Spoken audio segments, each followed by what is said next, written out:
Quality और consistent performance के लिए सिर्फ सिल्वर पंप्स एंड मोटर्स, नाम याद रखना। તો આજે મહાપરિણામનો આ દિવસ અને મહાપર્વ છે આપણા માટે, કારણ કે આજનો દિવસ ખૂબ જ મહત્વનો દિવસ છે। એક તરફ વાવ બેઠક પર ત્રિપાંખ્યો જંગ, બીજી તરફ મહારાષ્ટ્રની જો વાત કરવામાં આવે તો મહારાષ્ટ્રમાં એક તરફ મહાયુતિ અને બીજી તરફ મહાઆઘાડી, તેમજ બીજી તરફ જો વાત કરવામાં આવે ઝારખંડ વિશે તો ઝારખંડમાં ઇન્ડિયા બ્લોક અને એનડીએ બ્લોક। ત્યારે સૌથી મોટો સવાલ એ કે આખરે આજે કોણ મેદાન મારશે, કારણ કે વાવમાં જો નજર કરીએ તો વાવમાં પણ રસાકસીનો માહોલ છે। બીજી તરફ મહારાષ્ટ્રમાં વાત કરીએ તો મહારાષ્ટ્રમાં આ વખતે ચિંતાનો માહોલ છે, કારણ કે બહુમતી પ્રાપ્ત થાય છે કે કેમ તેને લઈને સવાલ છે।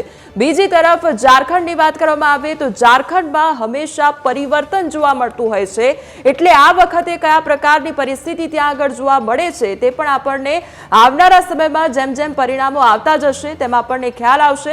અને એટલા માટે જ આજે ઘણા બધા સવાલો છે, કયા પ્રકારનો માહોલ રહ્યો, કયા પ્રકારની પરિસ્થિતિ હવે જોવા મળી રહી છે અને આવનારું ભવિષ્ય કયા પ્રકારનું હશે તેના પર સવાલો છે। ત્યારે ચર્ચા કરવા માટે અમારી સાથે ગેસ્ટ પેનલમાં બીજેપી નેતા સંજીવભાઈ પંચોલી અમારી સાથે જોડાયા છે, આ સાથે કોંગ્રેસમાંથી હર્ષભાઈ સોની અમારી સાથે જોડાયા છે। સૌથી પહેલા તો આપનું ન્યૂઝ કેપિટલમાં સ્વાગત છે। હર્ષભાઈ, સૌથી પહેલો સવાલ આપને કરવા માંગીશ। સૌથી પહેલા ચર્ચા આપણે વાવ બેઠકથી શરૂઆત કરીએ અને ત્યારબાદ મહારાષ્ટ્ર ઝારખંડ વિશે પણ આપણે વાત કરીશું। વાવ બેઠકની વાત કરવામાં આવે તો અત્યાર સુધી અમે ગ્રાઉન્ડ લેવલે જે પણ લોકો સાથે વાતચીત કરી, એટલે આ વખતે ખૂબ જ કાંટાની જે ટક્કર હોય તે જોવા મળી રહી છે। એક તરફ બીજેપીમાંથી ભલે સ્વરૂપજી ગઈ વખતે હાર્યા હતા, પરંતુ ફરી એકવાર એ પાર્ટી દ્વારા વિશ્વાસ વ્યક્ત કરવામાં આવ્યો અને તેમને ઉતારવામાં આવ્યા। બીજી તરફ આપના જે પક્ષ કોંગ્રેસમાંથી ગુલાબસિંહને ઉતારવામાં આવ્યા, જે મેઇન ચહેરો પાછળનો હતા તે જ્ઞાનીબેન હતા।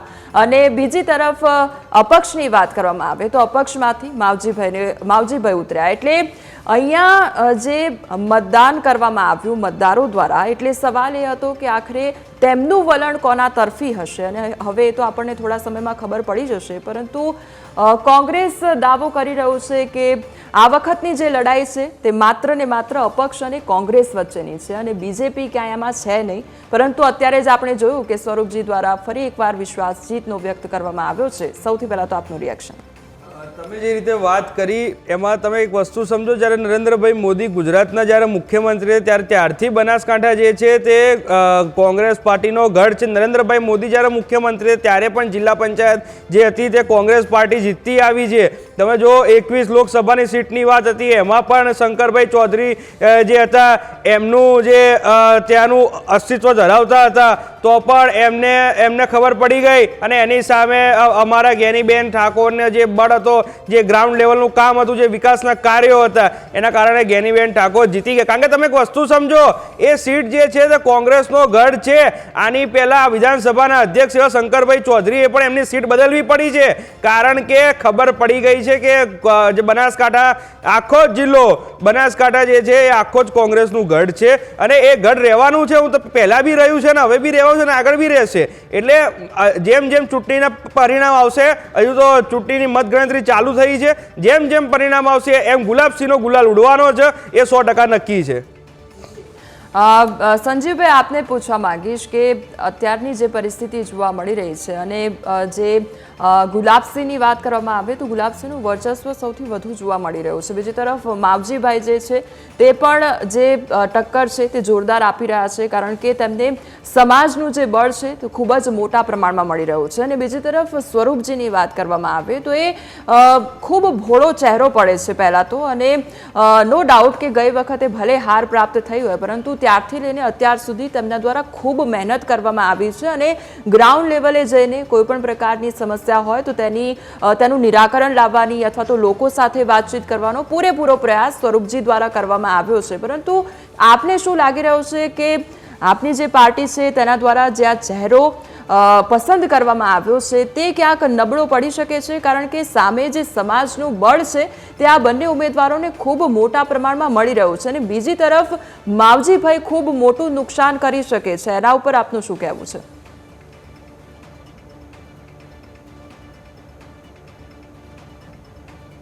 બેન, અમારા ઉમેદવાર છે એ પાયાના કાર્યકર છે અને એ છેવાડાના વ્યક્તિ સાથે જોડાયેલા છે। સાથે સાથે ભારતીય જનતા પાર્ટીનું આખાય ગુજરાતનું સંગઠન બળ આ સીટ પર સાથે કામ લાગ્યું હતું.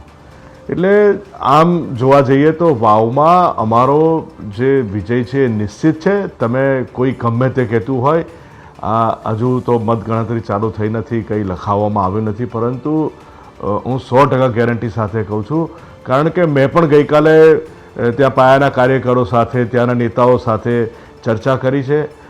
વાવના ચૂંટણીના સહસંયોજક ડૉક્ટર સંજયભાઈ દેસાઈ સાથે પણ ગઈકાલે મારી મુલાકાત હતી. તો આ એક આખું સ્પષ્ટ ચિત્ર છે અને મીડિયાના માધ્યમથી પણ સ્પષ્ટ ચિત્ર છે કે વાવની બેઠક એ ભારતીય જનતા પાર્ટી ખૂબ સારા માર્જિનથી જીતશે. જી સંજીવભાઈ, આપને એ પણ સવાલ કરવો છે કે એક તરફ ગુલાબસિંહ જે છે તો ગુલાબસિંહને રાજકારણ વારસામાં મળેલું છે. આપણે જોયું છે કે હેમાજી દ્વારા પણ જે કામગીરી કરવામાં આવી હતી તે લોકો માટે ખૂબ મોટી કામગીરી હતી અને જે લોકોના પ્રશ્નોને તેઓ સાંભળતા અને તેમનું નિરાકરણ લાવવાના પૂરેપૂરા પ્રયાસો કરતા, એટલે તેમનો જે વારસો છે તે ગુલાબસિંહને મળ્યો છે. અને બીજી તરફ ગુલાબસિંહ પણ એટલા કહેવાય કે ગ્રાઉન્ડ લેવલે કામ કરતા ઉમેદવાર અને લોકોની વચ્ચે જઈને ઊભા રહેનાર એવા ઉમેદવાર, અને બીજી તરફ તેમને જે પીઠબળ મળી રહ્યું છે તે જ્ઞાનીબેનનું પીઠબળ મળી રહ્યું છે. અને એ એક એવા સ્ટાર નેતા કે જે બીજેપીને ભારે પડી ગયા, કારણ કે એ એક બેઠક એ જ્ઞાનીબેન લઈ ગયા. એટલે આ બધું શું ભારે પડી શકે છે બીજેપીને આ વખતે?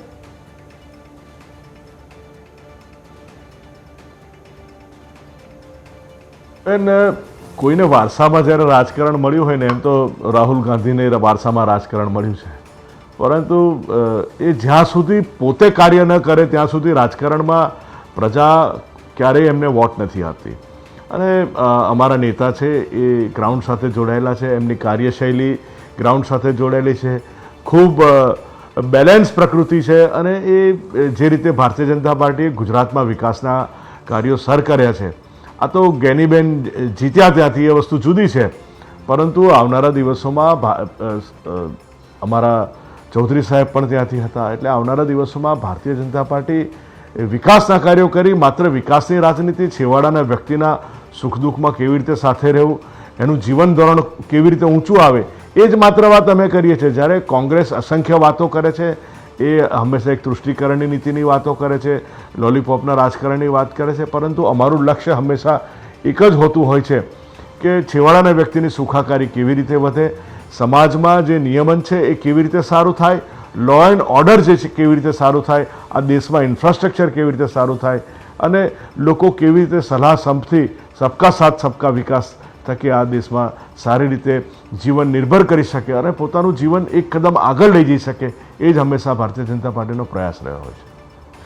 હર્ષભાઈ, એક તરફ ગુલાબસિંહ છે જેમને વારસામાં જે છે તે રાજકારણ મળ્યું છે, બીજી તરફ માવજી પટેલની જો વાત કરવામાં આવે તો તે અપક્ષમાંથી ઉતર્યા છે. એટલે આ વખતે કદાચ જો કોઈને જીત પ્રાપ્ત થાય છે, કોઈ પણ પક્ષ હોય, જે પછી બીજેપી હોય કે પછી કોંગ્રેસ હોય કે પછી અપક્ષમાંથી માવજીભાઈ હોય, પરંતુ આ વખતે માર્જિન ખૂબ ઓછું રહેવાનું છે, કારણ કે મતોનું જે ધ્રુવીકરણ છે તે ખૂબ મોટા પ્રમાણમાં જોવા મળશે આ વખતે. કારણ કે એક તરફ સ્વરૂપજીને લઈ લઈએ આપણે તો ઠાકોર સમાજના જે મતો છે, એક તરફ આપણે એવું વિચાર્યું હોય કે જ્ઞાનીબેન ઠાકોર છે, જે પીઠબળ તેમનું મળી રહ્યું છે તેના કારણે ઠાકોર સમાજના મતો છે તે કોંગ્રેસના જઈ શકે છે, પરંતુ સામે બીજેપીએ પણ ઠાકોર ઉમેદવાર ઉતાર્યા છે, એટલે ત્યાં પણ એક વહેંચણી થશે.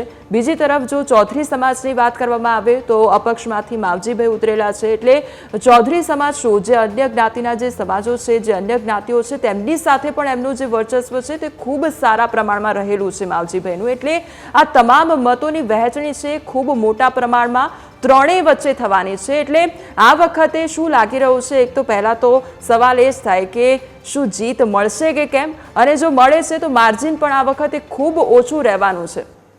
તમે જે રીતે વાત કરી કે ગુલાબસિંહને વારસામાં રાજકારણ મળ્યું છે, ગુલાબસિંહ જેવો પાયાનો કાર્યકર્તા કે જેને NSUI થી માંડીને યુથ કોંગ્રેસના પ્રદેશ પ્રમુખ રહી ચૂકેલા છે, સાથે ને સાથે ગુજરાતના ધારાસભ્ય રહી ચૂકેલા છે. એટલે એવું નથી કે વારસામાં મળ્યું એટલે ધારાસભ્યની ટિકિટ લઈને ધારાસભ્ય લડવા નીકળી પડ્યા છે. જે છે પાયાનો કાર્યકર્તા, એક સરળ વ્યક્તિત્વ ધરાવતો એવો અમારો ઉમેદવાર ગુલાબસિંહ રાજપૂત જે છે એને પાયાથી કામ કરેલું છે. એટલે આજે જેમ જેમ રિઝલ્ટ આવશે એમ ગુલાબસિંહનો ગુલાલ ઉડવાનો છે. જે રીતે અમારા ભાજપના મિત્ર મારા વડીલ છે જે એમને વાત કરી કે તુષ્ટિકરણનું રાજકારણ, અરે તમે કયા તુષ્ટિકરણની વાત કરવા નીકળ્યા છો? મહારાષ્ટ્રમાં જઈને એવું કે બટેંગે તો કટેંગેની વાત કરે, અને સાથે ને સાથે જમ્મુ કાશ્મીરમાં જાય તો એવું કે ઈદ અને મોહરમ આવશે તો 500 રૂપિયા ગેસનો બાટલો આપશું. હવે તુષ્ટિકરણ કોણ કરવા નીકળ્યું છે એ તમે તમારા ઘરમાં ઝાંકી લો. જે રીતે તમે વાત કરી કે આ જે આખી ગુજરાતની વાત તમે કરી, કે જે માવજીભાઈની વાત કરી, સ્વરૂપજીની વાત કરી અને ગુલાબસિંહની વાત કરી, આમાં જે તમે ધર્મની આધારિત તમે રાજનીતિ ના કરી શકો. તમે એક વસ્તુ સમજો કે જે રીતે ભાઈએ વાત કરી કે અમે પાયાને કામ કર્યું છે, વિકાસના કાર્યો કર્યા છે, તો કેમ આખી ગુજરાત સરકાર આખા મિનિસ્ટરથી મારીને, ધારાસભ્યથી મારીને, સાંસદ સભ્યથી મારીને ત્યાં ઉતરી જવું પડ્યું, અને છેલ્લે વિધાનસભાના અધ્યક્ષ શંકરભાઈ ચૌધરીને પણ ત્યાં ઉતરવું પડ્યું? કારણ કે ખબર છે કે હવે અમારા પગ પાસેથી જમીન ખસકી રહી છે. એ જ આ જે મેન ગુજરાતનો જે આ પેટા ચૂંટણી છે એનું જે રિઝલ્ટ આવશે એટલે ખબર પડી જશે કે ગુજરાતની જનતા કોની જોડે છે. હવે આપે કહ્યું કે ધર્મના નામે જે રાજકારણ થતું હોય છે, એટલે શહેરોની ચૂંટણીથી આ વખતે જે વાવની ચૂંટણી છે તે ખૂબ અલગ રીતે જોવા મળી રહી છે. કારણ કે આ વખતે અહીંયા મંદિર મસ્જિદનો જે મુદ્દો દર વખતે રાજકારણમાં ઉછળતો હોય છે, દર વખતે ચૂંટણીમાં ઉછળતો હોય છે, તે મુદ્દો આ વખતે નહીં જોવા મળ્યો. કારણ કે આ શહેરોની ચૂંટણી કરતાં ખૂબ અલગ હોય છે. બીજી તરફ વાત કરવામાં આવે માવજીભાઈની, તો માવજીભાઈ પણ છેક સુધી એક તો તેમના દ્વારા રાહ જોવામાં આવી કે તેમને પણ ટિકિટ આપવામાં આવે, પરંતુ એમને ટિકિટ આપવામાં ન આવી અને આખરે તેમના દ્વારા બળવો કરવામાં આવ્યો અને અપક્ષમાંથી તેઓ ખુદ મેદાને ઉતર્યા, બેટ લઈને ઉતર્યા છે. એટલે સવાલ આ વખતે એ છે કે આ વખતે કમળ ઉગે છે કે પછી ગુલાબ ખીલે છે કે પછી આ બંનેને બેટ વાગે છે, તે જોવાનું રહેશે. એટલે આપના મતે આ પરિસ્થિતિને આપ કેવી રીતે જોઈ રહ્યા છો? તમે જે રીતે વાત કરી બેન, તમે એક વસ્તુ સમજો કે માવજીભાઈ જે હતા તે ભાજપના સક્રિય કાર્યકર્તા હતા. એવું નથી કે ભાઈ બહુ ઉંમરલાયક માણસ છે એટલે કંઈ આરામથી બેઠા બેઠા રાજકારણ કરે છે, ભાજપની વિચારધારા સાથે જોડાયેલા છે. ના, એમ નહીં. સક્રિય કાર્યકર્તા. એમનો રૂતબો તમે જોયો હશે ને તો સીએમ જેવો રૂતબો માવજીભાઈ પટેલ ધરાવે છે. પણ માવજીભાઈએ ટિકિટની માંગણી કરી, ભારતીય જનતા પાર્ટીએ ટિકિટ ના આપી. અને એક તમે વસ્તુ જુઓ કે જ્યારે આ ટિકિટની માંગણી થઈ, માવજીભાઈએ ફોર્મ ભરી દીધું અપક્ષમાં, એના 5 દાડા પછી 6 દાડા પછી એમને સસ્પેન્ડ કરવામાં આવે છે. કેમ? કારણ કે તમે એક વસ્તુ જુઓ, આ લોકોના મનમાં એવો વિચાર હતો કે માવજીભાઈને તો ગમે તેમ કરીને મનાઈ લઈશું, પણ માવજીભાઈ માન્યા નહીં. એટલે એના કારણે આ લોકોએ પછી છેલ્લે એમને સસ્પેન્ડ કર્યા, અને માવજીભાઈ ખુદ એવું સ્વીકારે છે કે કાગળ ઉપર મને રાખ્યો હતો અને કાગળ ઉપર મને ઘેર મોકલ્યો. એટલે આમાં એવી કોઈ વાત નથી. તમે એક વસ્તુ જુઓ, આમાં ભારતીય જનતા પાર્ટી દૂર દૂર સુધી આ જે આખું ચૂંટણીનો માહોલ જે છે એમાં કોઈ ટક્કરમાં જ નથી. કારણ કે સ્વરૂપજી ગેનીબેન સામે 2 વખત હારેલા છે, બરાબર છે. એટલે એવું નથી સ્વરૂપજીને જીતવું હોત તો કેમ આની પહેલાં બી ચૂંટણીઓ થઈ છે એમાં જીતી ગયા હોત ને, એમની લોકચાહના એટલી હોત તો. ના, એમ નહીં. જે માણસ વિકાસનો કાર્ય કરે, અમારા ગેનીબેન છેવાડાના માનવીથી લઈને તમે જુઓ કે નાનામાં નાનો વિકાસનો જે કાર્ય છે, આ તો થોડા કાર્ય બાકી રહી ગયા, એના માટે અમે ગુલાબને ઉતાર્યો છે મેદાનમાં. એટલે તમે જુઓ, જેમ જેમ ચૂંટણીનો પરિણામ આવશે, આ જે જંગ છે એ ત્રિપાંખ્યો નથી. માવજીભાઈ પટેલ અને કોંગ્રેસ સાથેનો આ સીધો જંગ છે, અને એમાં ગુલાબસિંહનો ગુલાલ ઉડવાનો છે, એક વસ્તુ નક્કી છે. સંજીવભાઈ, આપની પાસે આવવા માંગીશ. હવે ચર્ચા આપણે મહારાષ્ટ્ર વિશે પણ કરવી છે, કારણ કે આજે સૌ કોઈની નજર એના ઉપર પણ છે. એક તો કાંટાની ટક્કર મહારાષ્ટ્રમાં જોવા મળી રહી છે, બીજી તરફ આ વખતે બહુમતી પ્રાપ્ત થાય તે પ્રકારની કોઈ પરિસ્થિતિ નથી જોવા મળી રહી, અને જો બહુમત પ્રાપ્ત ન થાય તો પછી જે અપક્ષો છે તેનો કેટલો સહારો લેવો પડશે તે પણ જોવાનું રહેશે. બીજી તરફ મહારાષ્ટ્રના રાજકારણની વાત કરવામાં આવે તો મહારાષ્ટ્રના રાજકારણમાં 5 વર્ષમાં ઘણી બધી વસ્તુઓ આપણે જોઈ અને ઘણા બધા પરિવર્તનો આપણે જોયા છે. એટલે એ આખી પરિસ્થિતિને આપ કઈ રીતે જુઓ છો? મહારાષ્ટ્રનું રાજકારણ આપ કઈ રીતે જુઓ છો?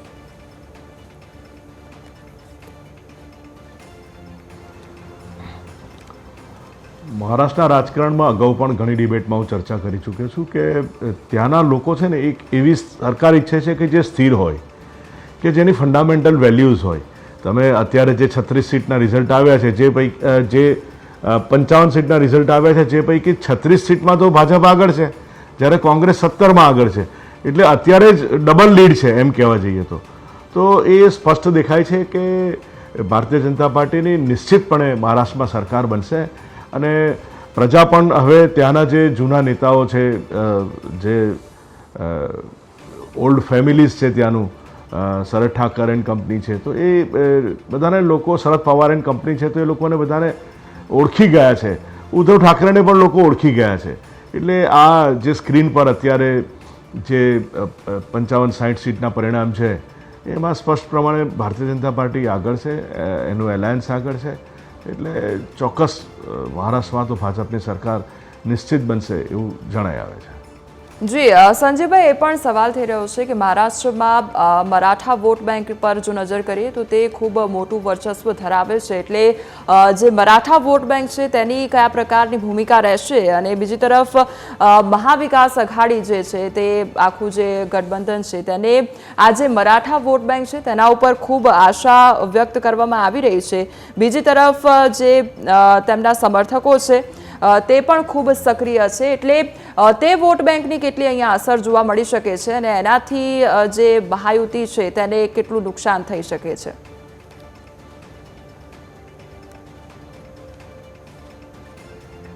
ચોક્કસ બેન, કારણ કે મહારાષ્ટ્રમાં મહારાષ્ટ્રીયન જ્ઞાતિના જે મિત્રો છે એમનું ખૂબ વર્ચસ્વ છે. અને એટલા માટે જ ગઈ ટર્મમાં પણ અમારા મુખ્યમંત્રી શિંદે સાહેબ હતા અને સાથે અમારા દેવેન્દ્ર ફડણવીસ હતા. અને આ પહેલાં પણ ભારતીય જનતા પાર્ટીનો ચહેરો મુખ્યમંત્રી તરીકે દેવેન્દ્ર ફડણવીસ એ કાર્ય કરી જ ચૂક્યા છે. એટલે અમારા ત્યાં મહારાષ્ટ્રીયન જે ખૂબ મોટા નેતાઓ કહેવાય એ ભારતીય જનતા પાર્ટીની પડખે છે.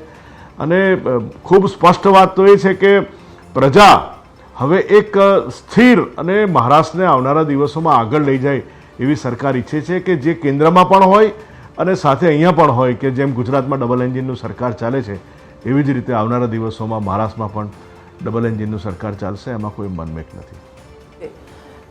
તો ન્યૂઝ કેપિટલ પર જુઓ દિવસભર જે સચોટ પરિણામ આવશે અને ઝડપી પરિણામ, પરંતુ હાલ રોકાઈશું એક બ્રેક માટે.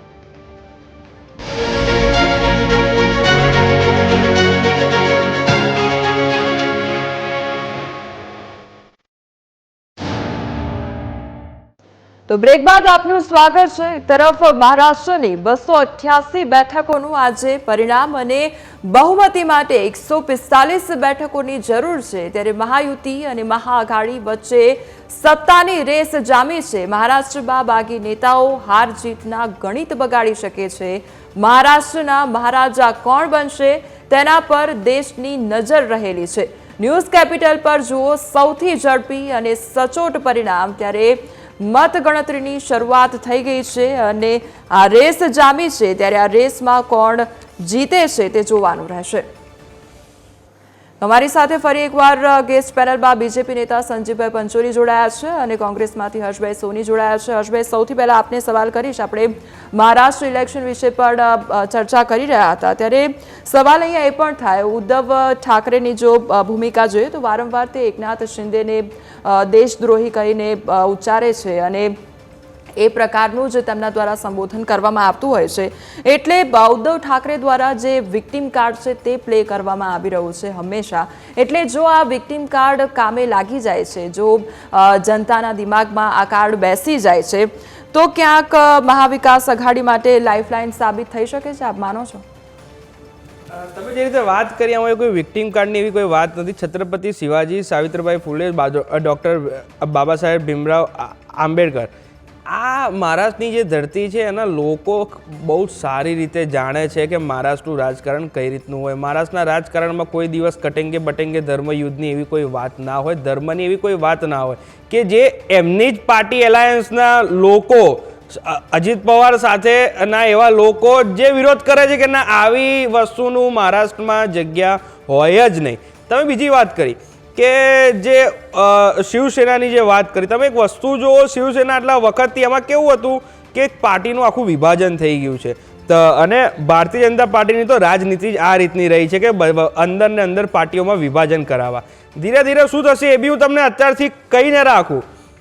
જે એકનાથ શિંદેવાળી જે સેના છે, શિવસેના, એના ધારાસભ્ય તોડીને ભારતીય જનતા પાર્ટી એમનામાં લઈ જશે. એટલે છેલ્લે તો શું કરશે, બધી જ પાર્ટીઓનું વિભાજન કરવાનું કામ અગર કોઈએ કરતું હોય તો ભારતીય જનતા પાર્ટી કરે છે.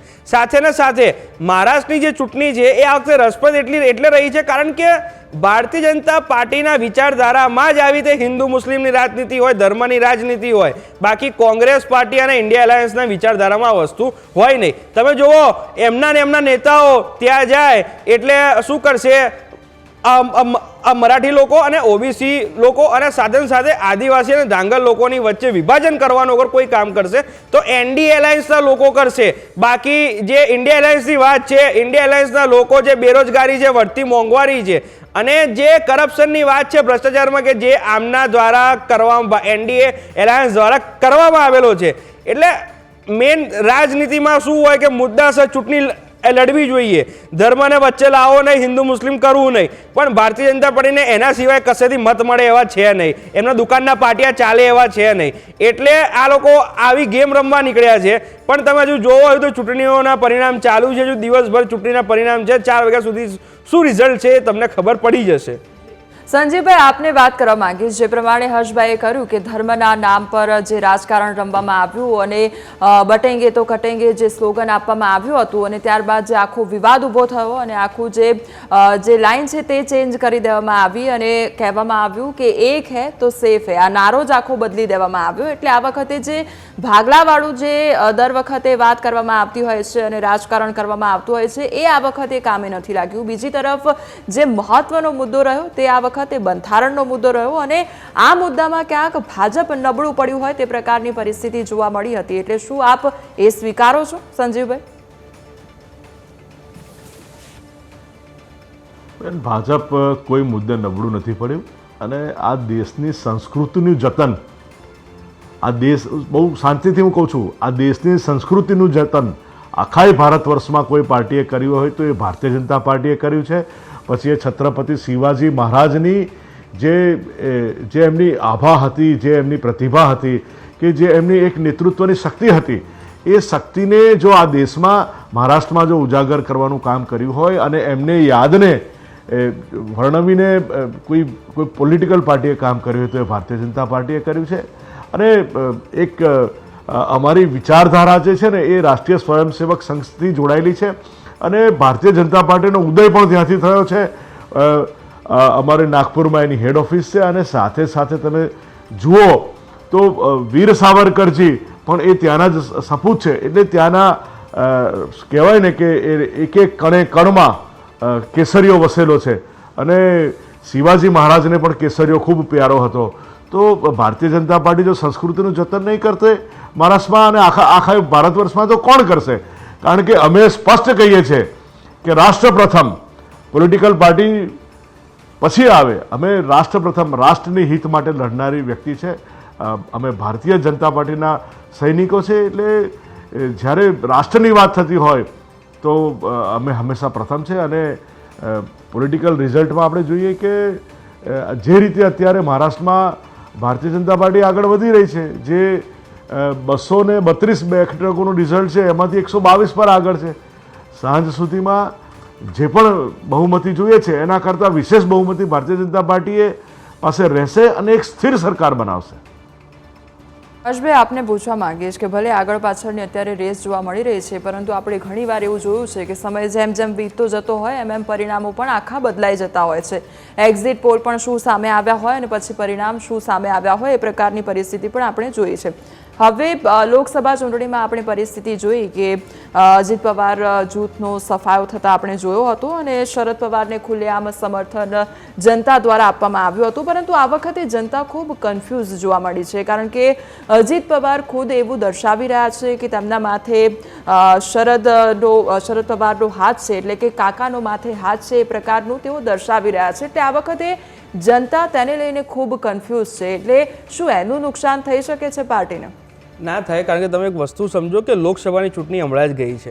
એ લોકસભાની ચૂંટણીમાં બી કેવું હતું કે 6 પાર્ટી તો હતી જ ત્યારે બી અને અત્યારે બી 6 પાર્ટી છે. એ લોકસભાની ચૂંટણીમાં જે લોકોએ ઇન્ડિયા એલાયન્સને જે રીતે ખોબલે ભરીને મત આપેલા છે અને આટલા બધા સાંસદ સભ્ય આટલા મોટા રાજ્યમાંથી બને એ બહુ મોટી વાત કહેવાય. એટલે એમાં એવી કોઈ કન્ફ્યુઝન એવી કોઈ વાત નથી. જે રીતે વાત કરી મારા આ વડીલભાઈએ કે આ વિકાસની વાત છે, આજે આ દેશમાં ગુંડા રાજ થઈ રહ્યું છે. તમે એક વસ્તુ જુઓ, બોમ્બે જેવા મહારાષ્ટ્રમાં બેન્ડ્રા જેવા વિસ્તારમાં કે જ્યાં ફિલ્મ સ્ટારોને બધા રહેતા હોય છે, એવા વિસ્તારમાં એવા જીશાન સિદ્દીકીના પિતા બાબા સિદ્દીકીનું દિન દહાડે હત્યા થઈ જાય છે. તમે એક વસ્તુ જુઓ, આ ગુંડારાજ. અને સાથે ને સાથે તમે મહારાષ્ટ્ર તો દૂરની વાત છે, તમે જ્યાં રહો છો એ ઘરમાં તો જાકો. 22 દિવસમાં ગુજરાતમાં 10 હત્યા થાય છે. એટલે ગુંડારાજ બનાવવાનું કામ અગર કોઈ, અને પછી શું કરશે, પછી પોલીસની ડ્રાઈવ ચાલુ કરશે. એટલે જે એનો માણસ, એટલે જે કોઈ જેનો વાંક ના હોય અને જે એમને બી નીકળ્યો હોય તો બી કે ભાઈ તમારો દંડ બહાર પાડો. એટલે કોઈના કારણે કોઈ પીસાઈ રહ્યું છે. એ જ ભારતીય જનતા પાર્ટીનો નારો છે કે ભાઈ અમારી ખુરશી છે, બીજા બધાને જે કરવું હોય એ કરે. ભાઈએ વાત કરી RSSની નાગપુરની, એ જ RSS હતું અને એ જ નાગપુરનું કાર્યાલય કે જ્યાં ભારતનો ઝંડો તિરંગો ફરકાતો નતો. વસ્તી સાંભળી લે, આ માધ્યમથી, તમારા માધ્યમથી કહું છું, આ એ લોકો છે, આ ગણપતિને દૂધ પીવડાવવાની ટોળકી છે. એટલે આમના જાસામાં હવે વસ્તી આવવાની નથી. લોકો સમજી ગયા છે જનતા જનાર્દન લોકશાહીમાં હોય છે અને આમના જાસામાં હવે કોઈ આવે એમ છે નહીં. આમના દુકાનના પાટિયા પાછા બદલવા પડે એવા જ છે. દુકાન બંધ થવા જઈ રહી છે. એટલે જે હશે તમને 4 વાગે બધી ખબર પડશે કોની કઈ દુકાન ચાલુ રહેશે. હર્ષભાઈ, ઝારખંડ વિશે પણ વાત કરવી છે. મહારાષ્ટ્ર ઇલેક્શન વિશે વાત કરી, મહારાષ્ટ્રની પરિસ્થિતિ વિશે વાત કરી, વાવની પરિસ્થિતિ વિશે વાત કરી, ત્યારે હવે ઝારખંડ વિશે પણ વાત કરવી છે. આપ ઝારખંડના રાજકારણને કઈ રીતે જોઈ રહ્યા છો? કારણ કે અત્યાર સુધીની જે પણ પરિસ્થિતિ, જે પણ ભૂતકાળના સમય પર આપણે નજર કરીએ તો ત્યાં આગળ ખૂબ જ અસ્થિર પરિસ્થિતિ જોવા મળી રહી છે અને જે મતદાતાઓ દ્વારા મતદાન કરવામાં આવે છે તે પણ કોઈ વિચારી ન શકે તે પ્રકારનું મતદાન તેમના દ્વારા કરવામાં આવતું હોય છે. કારણ કે દર વખતે આપણે પરિસ્થિતિ ચેન્જ થતા જોઈએ છે અને પરિવર્તન ત્યાં સૌથી મહત્વનું રહેલું છે. એટલે આ વખતે શું લાગે છે કે પરિવર્તન આવશે કે પછી સત્તા જાળવી રાખવામાં આવશે? કયા પ્રકારે ઝારખંડનું રાજકારણ આપ જુઓ છો? તમે એક વસ્તુ સમજો, ઝારખંડની જે રાજકારણની વાત હતી ત્યારે આ ભારતીય જનતા પાર્ટી કેન્દ્ર સરકાર દ્વારા ત્યાંના મુખ્યમંત્રી હેમંત સોરેનને ED CBIની રેડ કરાઈ. એ આમનું બહુ ફિક્સ અને કોમન વસ્તુ છે. એમને રેડ કરાઈ, એમને જેલમાં નાખ્યા, પણ કેમ પછી બહાર કાઢી દેવાયા? અગર તમે આટલે જ બધા ગળા ફાડીને બોલતા હતા કે ભાઈ આની પર આ જમીનનો કેસ છે, ફલાણા ભ્રષ્ટાચારનો કેસ છે, તો ભાઈ જેલમાં જ રાખવા હતા, શું લેવા એમને બહાર મોકલ્યા? એટલે આમનાથી કંઈ સાબિત થયું નથી અને ત્યારે ચંપાઈ સોરેનને મુખ્યમંત્રી બનાવ્યા. અને તમે જુઓ ભારતીય જનતા પાર્ટીની રાજનીતિ કે એમને તોડીને લઈ ગયા ચંપાઈ સોરેનને. કારણ કે ચંપાઈ સોરેન જે હતા એક આદિવાસી સમાજનો એક સારો એવો હોલ્ડ ધરાવતા હતા આદિવાસી વિસ્તારના લોકોનો, તો બી ભારતીય જનતા પાર્ટી લઈ ગઈ. પણ આ વખતેનું જે રાજકારણ છે, તમે જો ઝારખંડના લોકો સમજી ગયા છે કે એમની વાત સાંભળવાવાળો, એમના પ્રશ્નના સમાધાન કરવાવાળાને તમે જેલમાં નાખી દો અને પછી બહાર મોકલી દો અને તમે એવું કહો કે ભ્રષ્ટાચાર કરે છે. એટલે આ વખતે એવી કોઈ પરિવર્તનની વાત નથી, પુનરાવર્તન ત્યાં થઈ રહ્યું છે. ભાઈ, આપના મતે શું લાગી રહ્યું છે? ઝારખંડમાં JMM ફરી એકવાર સત્તા બનાવશે કે પછી બીજેપી સરકાર બનાવી રહી છે ઝારખંડમાં? હું તો આ ટીવીનું સ્ક્રીન તમારું જોઈને કહું છું કે અત્યારે 81માંથી 57નું રિઝલ્ટ આવ્યું છે. એટલે ચાલુ છે ગણતરી અને એમાં 31માં બીજેપી એલાયન્સ આગળ છે. તો એ સ્પષ્ટ દર્શાવે છે કે ઝારખંડ પણ હવે એક એવી સરકાર ઈચ્છે છે કે જે સ્વચ્છ હોય, જે એમના માટે સારા કાર્યો કરે અને જેની કેન્દ્રમાં પણ સરકાર હોય. એટલે ઝારખંડનો વિકાસ એના જે પ્રજાજનો છે એ ભારતીય જનતા પાર્ટીની તરફેણમાં ઝુકાવ છે, એ આંકડાઓ પરથી સ્પષ્ટ દેખાઈ રહ્યું છે.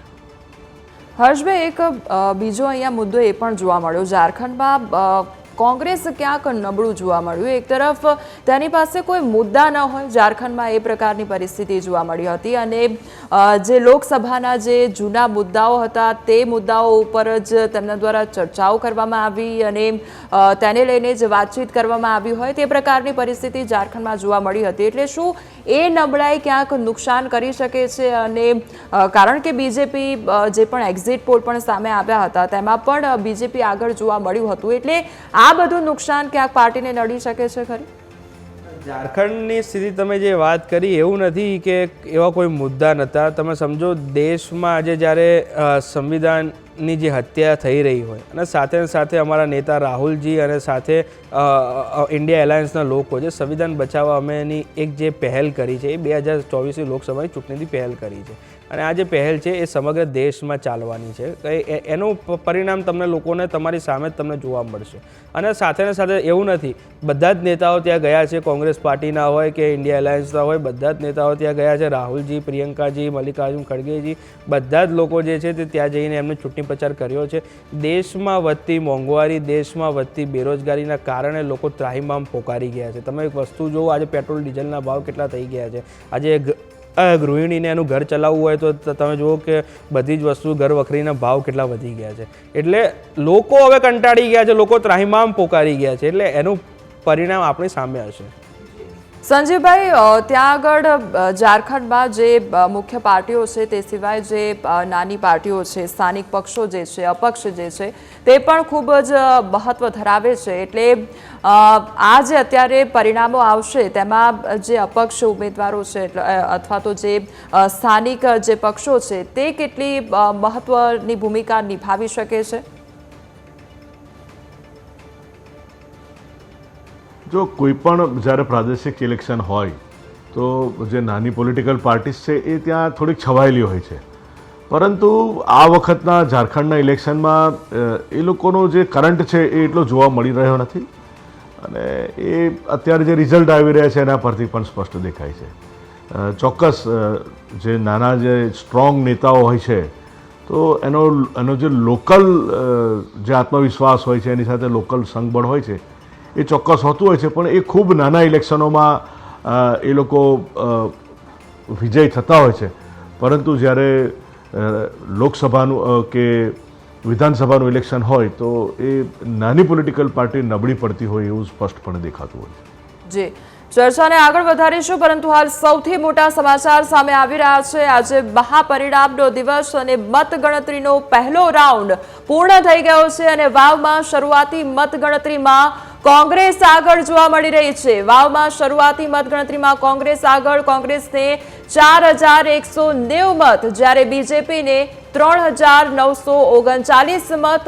અપક્ષ ઉમેદવાર માવજીભાઈને 2119 મત મળ્યા છે. ગુલાબસિંહ 251 મતથી આગળ ચાલી રહ્યા છે. વાવમાં કોંગ્રેસ આગળ ચાલી રહ્યું છે. મતગણતરીનો પહેલો રાઉન્ડ પૂર્ણ થયો છે અને કોંગ્રેસ તેમાં આગળ જોવા મળી રહી છે. વાવમાં શરૂઆતી મતગણતરીમાં કોંગ્રેસ આગળ જોવા મળી રહ્યું છે તો ગુલાબસિંહ આગળ ચાલી રહ્યા છે. કોંગ્રેસને 4190 મત મળ્યા છે અને બીજેપીને 3939 મત મળ્યા છે.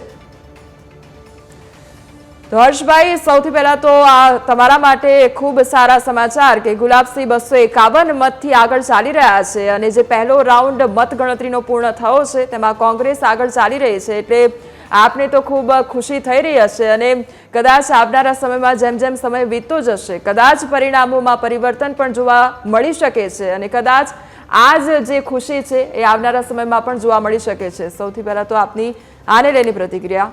મેં તમને પહેલાં પણ કીધું કે આ જે જંગ છે તે કોંગ્રેસ પાર્ટી અને અપક્ષ ઉમેદવાર વચ્ચેનો છે. ભારતીય જનતા પાર્ટી આમાં દૂર દૂર સુધી ના હોઈ શકે. એના ગ્રાઉન્ડ લેવલનું કામ જ નથી. એનું ગ્રાઉન્ડ લેવલમાં કામ ના આવે અને તો એસી ચેમ્બરમાં બેસીને નાસ્તો કરવાનો હોય એ ભારતીય જનતા પાર્ટીને ગમે. કારણ કે તમે જુઓ, મેં તમને પહેલાં પણ કીધું કે ગ્રાઉન્ડ લેવલનું કામ કર્યું હોય તો આ ગુલાબસિંહ જેવો યુવાન કે જેને NSUIમાં કામ કર્યું, યુથ કોંગ્રેસમાં કામ કર્યું અને ધારાસભ્ય પણ રહી ચૂકેલા છે. એટલે એનો અનુભવ તમે જુઓ. વિદ્યાર્થી રાજકારણથી લઈને પ્રજાની વચ્ચેનું રાજકારણ, ધારાસભ્ય સુધીની જેની સફર છે. એટલે તમે જુઓ, ગ્રાઉન્ડ લેવલનું કામ હોય એનું. એવું ના હોય કે ભાઈ એસી ચેમ્બરમાં બેસી ગયા અને વારસામાં આવેલું રાજકારણ લઈ લીધું એટલે કે આપણે ચાલી જવાના. એ વસ્તુ નથી. બનાસની બેન ગેનીબેન, એવા ગેનીબેને જે વિકાસના કાર્યો શરૂ કરેલા હતા એ આવનારા સમયમાં અમારો ગુલાબ પૂરો કરશે એ વસ્તુ 100% નિશ્ચિત છે. જી સંજીવભાઈ, જે પ્રમાણે આ પહેલો રાઉન્ડ પૂર્ણ થયો છે મતગણતરીનો અને એમાં કોંગ્રેસ આગળ ચાલી રહ્યું છે અને બીજી તરફ માવજીભાઈને પણ 2119 જેવા મતો મળ્યા છે. આ તરફ ગુલાબસિંહ 251 મતથી આગળ ચાલી રહ્યા છે અને સ્વરૂપજી તેમનાથી પાછળ જોવા મળી રહ્યા છે. એટલે સૌથી પહેલા તો આને લઈને આપનું રિએક્શન જાણવા માંગીશું.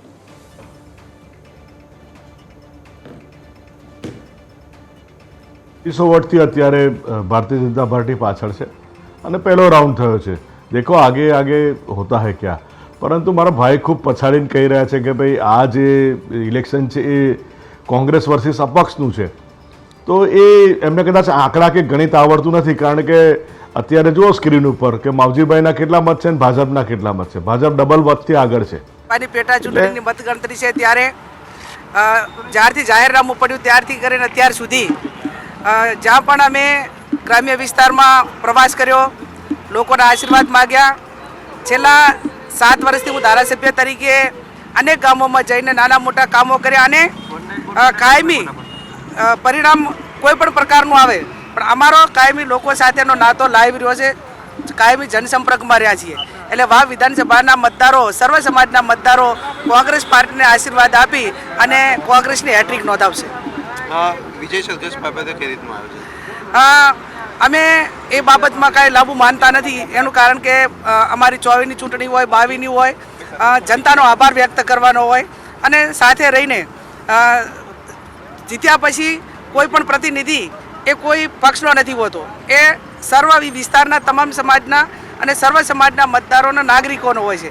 તો નાગરિકોના હિતમાં સર્વ સમાજને સર્વ પક્ષીય સાથે મળીને કામ કરે એ પ્રણાલિકા અમારી કાયમી રહી છે અને આ વખતે પણ રહેશે. લીડ કેટલી?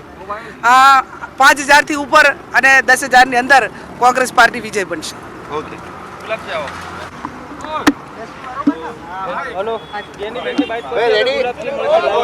મતગણતરી શરૂ થઈ ગઈ છે, કઈ રીતનું જોવો?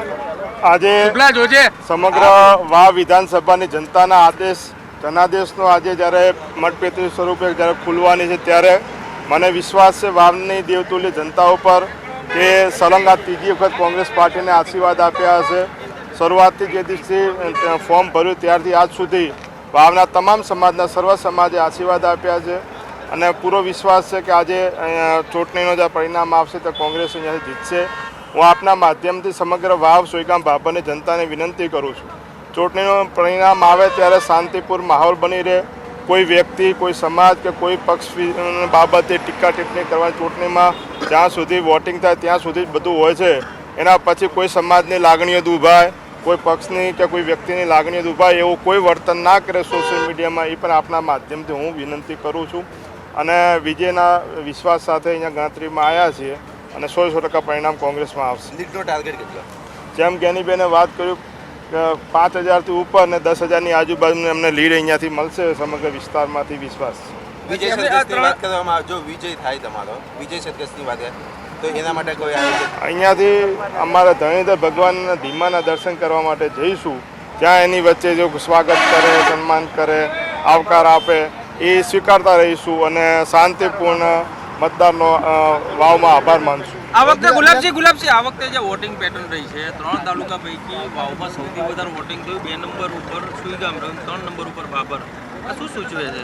દેખો વાવ અને સુઈગામનું અને ભાભરનું ત્રણે પેટા ચૂંટણીમાં આટલું મતદાન થવું બહુ મોટી વાત છે અને એમાં ખાસ કરીને વાવ વિધાનસભા, વાવ તાલુકા, સુઈગામ તાલુકામાં ખૂબ સારું મતદાન થયું. ભાભરના લોકોએ પણ સારું મતદાન કર્યું છે. એટલે લોકશાહીના પર્વની બધા ઉજવણી કરી છે. એના માટે બધાનો વાવ વિધાનસભાના મતદારોનો આભાર માનું છું. પ્રથમ રાઉન્ડના અંતે અત્યારે તમે 250 મતથી આગળ ચાલી રહ્યા છો, પ્રથમ પ્રતિક્રિયા? શરૂઆતથી હું કહું છું કે શરૂઆતથી લઈને છેલ્લે સુધી પરિણામમાં અમે લોકો કોંગ્રેસ પાર્ટી આગળ રહીશું. એક રાઉન્ડ ખુલ્યો. 250.